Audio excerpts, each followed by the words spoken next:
Now today, friends, we come to the little book of Micah.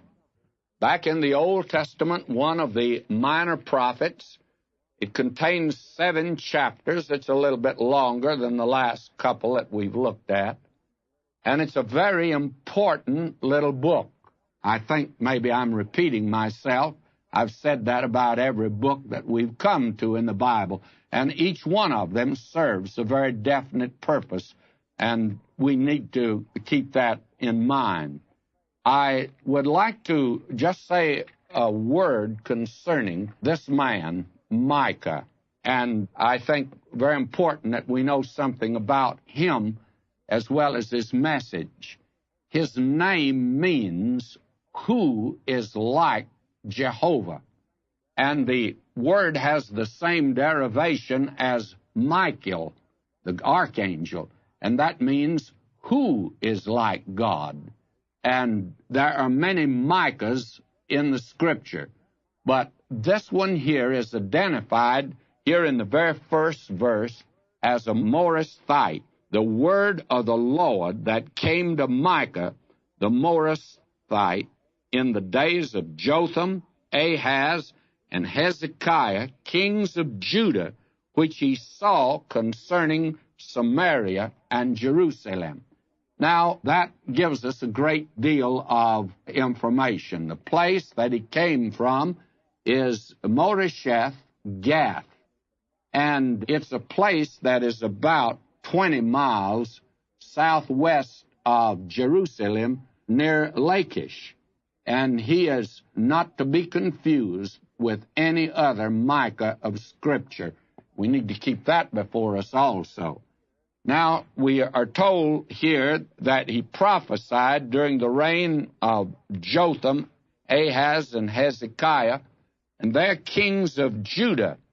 And his prophecy concerns Samaria and Jerusalem. Now, Samaria was the capital of the northern kingdom of Israel, while Jerusalem was the capital of the southern kingdom of Judah. So here is a man who actually comes from the southern kingdom, but a great deal of his prophecy has to do with the northern kingdom. Now, it was at the particular time when the northern kingdom was being attacked by Assyria as well as the southern, but the northern kingdom was taken away into captivity by Assyria. Now, we're told here that it was during the reign of these 3 kings. He was therefore a contemporary of Isaiah, and also Hosea and Amos, and that was along about the last part of the 8th century B.C. So that we have here a pretty good background for Micah. We can know a great deal about him. And he was apparently a friend of Isaiah. His prophecy has been called a miniature Isaiah. It's sort of a mini Isaiah, or Isaiah in shorthand. There are very striking similarities, and we'll call attention to them as we go through. Now, it was the German higher critics of many years ago who made an attack upon the unity of this book. It was Ewald and Velthausen, and they made the same attack, of course, upon Isaiah. And frankly, the attack that these men made way back yonder has been pretty well answered by conservative scholarship today, so that we don't need to waste time delving into that particular part.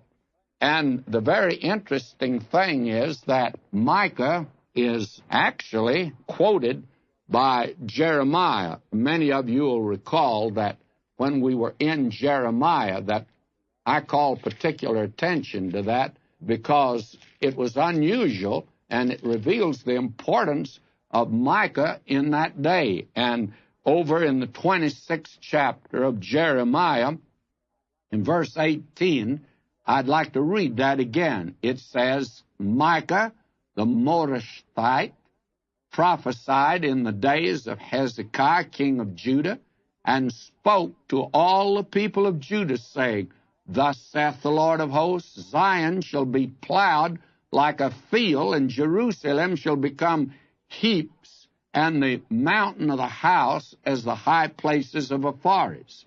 And the interesting thing is that they paid no attention to either Jeremiah or to Micah. And that is exactly what happened to Jerusalem. Probably no city has been left in a shambles and in ruin and wreckage as much as the city of Jerusalem has been.